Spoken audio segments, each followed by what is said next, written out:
All right, you guys. Okay, I have to start all over again because I had a phone call.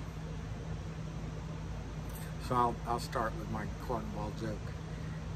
Up at that steakhouse in Great Neck, New York, they're having a grand old time, and the door opens, and in walks a competing short seller, and everyone turns to look at this competing short seller. I hurt my tongue, so I'm going to keep this short by definition.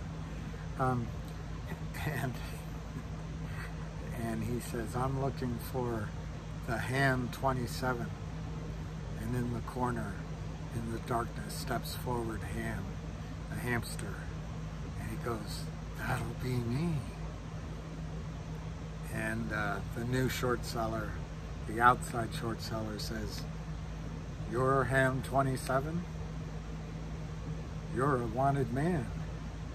And Ham says, "I reckon I'm right popular."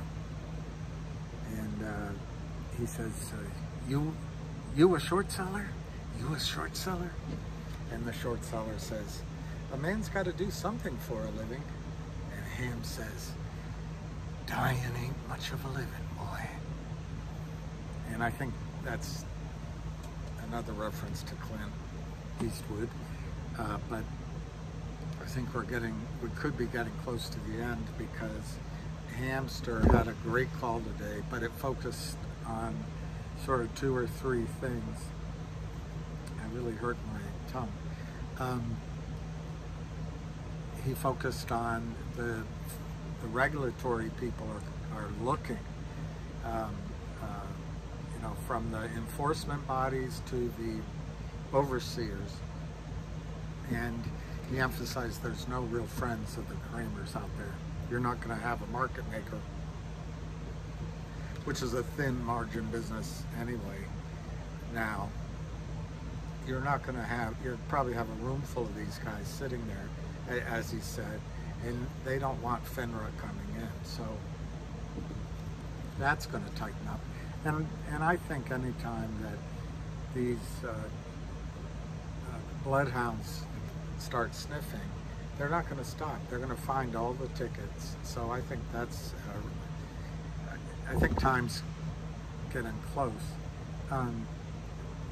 Secondly, he said that MarketWatch might be writing a report, or following it. And thirdly, he talked about how the 1-800 lawyers, someone tweeted that it's getting close, and he said it's a profitable company. He doesn't care about revenue. What he cares about is settlement, but revenue prevents the stock. It gives a floor on the stock. I got the ink on my hand. What a night. And he said that Gibson Dunn is, he's not picking a fight with Gibson Dunn, but he points out that all of a sudden GTII is going to be a law firm, and there's going to be plenty of legal firepower there, which that was an interesting point. But you didn't miss much if you missed the call. You just missed his enthusiasm and his conviction, but you've pretty much heard it before. So I just want to tell you a couple of points on being a broker-dealer or being a registered broker under the Act.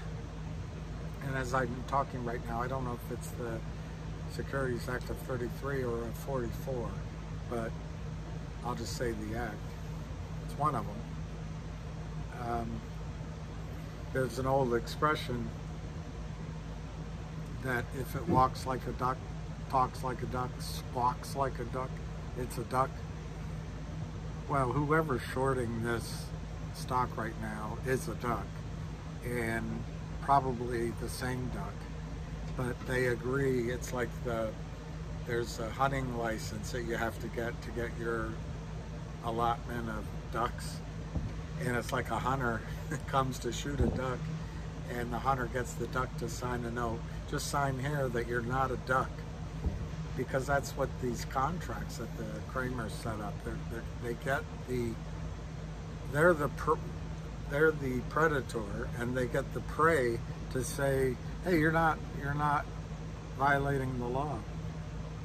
It's a good job if you can get it. So anyway, that's number one. If it walks like a duck, talks like a duck, squawks like a duck, flies like a duck, quacks like a duck, waddles around like a duck, it's probably a duck. And that means if this is their way of raising money is resulting in the sale of unregistered securities without a prospectus, without an SEC filing, it's probably a duck. It's probably against the law. Secondly, when you do a private offering under the exemptions, and I didn't look it up, but please, you don't need to know the exact number, but there's an exemption for doing about 38 people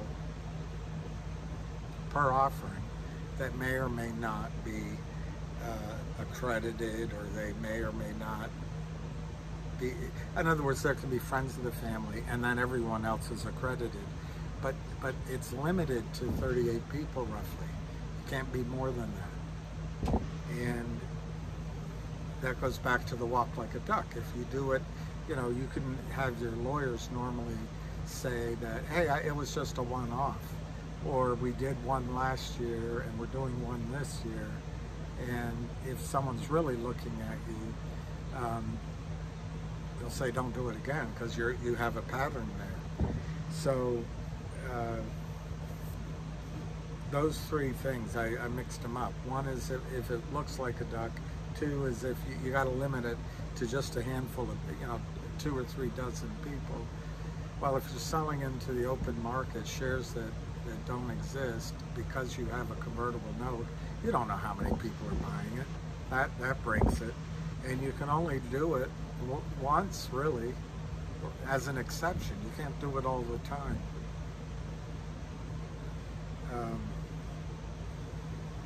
So that's leads me to believe that the Kramers continue to break the spirit of the Securities Acts. There's a company I told you about on the last call called Global Technologies Limited, and the symbol is GTII. They have an average trading volume of 45 million shares a day. I forgot to look up the chart to see if that happened shortly after the Kramers issued stock. But it trades at like 0.005, I think, cents per share. The company, the Global Technologies Limited, filed February 12, 2021, a complaint to return 3.4 billion shares to its treasury.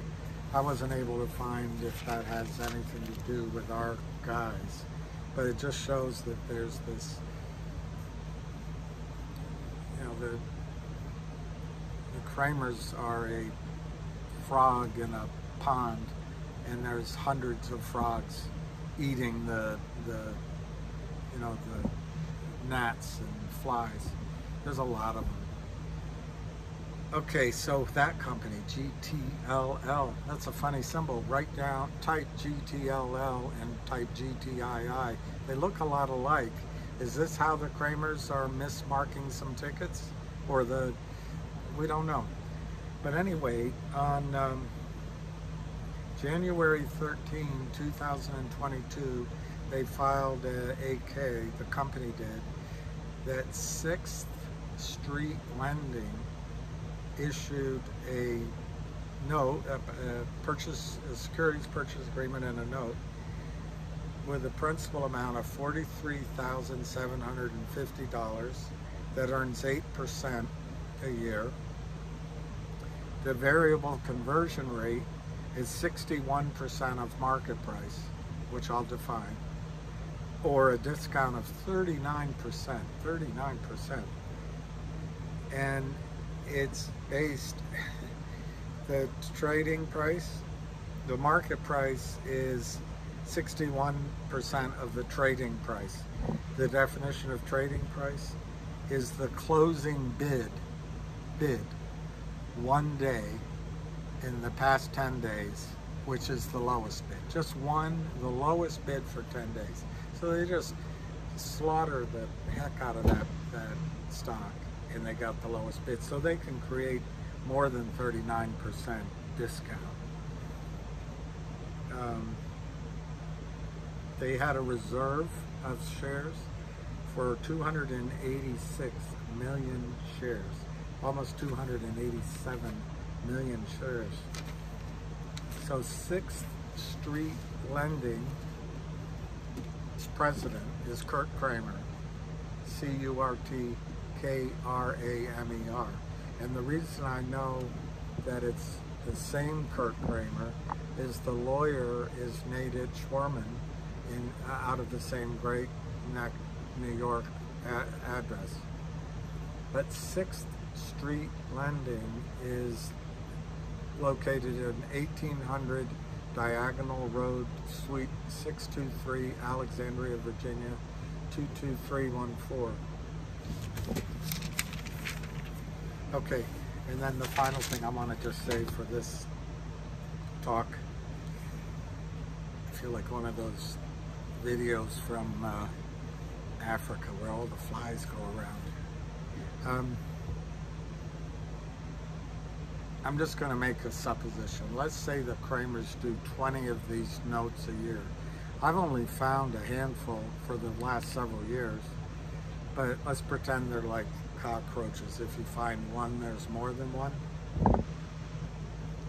So let's say they do 20 a year at an average price, a principal amount of $75,000. This last one I just read to you was $46,000 at 8%. But let's say they got 10% on those. So they're doing, over a course of a year as their business, this is their business, is to lend money to these companies. They make 10% on that. So on 20 times 75,000, that's 1.5 million. 10%, that's 150,000. For that, they got to pay their stake bills. They have to donate 500,000 a year to charity, or I think that was the number. Whatever it is, take what, even if it's 50 grand, it's a big chunk out of 150,000. They have to pay for their secretaries. They have to pay for their in-house lawyers. There's Kurt Kramer, Seth Kramer, and Charlie Mayo. And now there's Gibson Dunn at $3,000 or $4,000 an hour. So my question to you is, sorry, if they're innocent,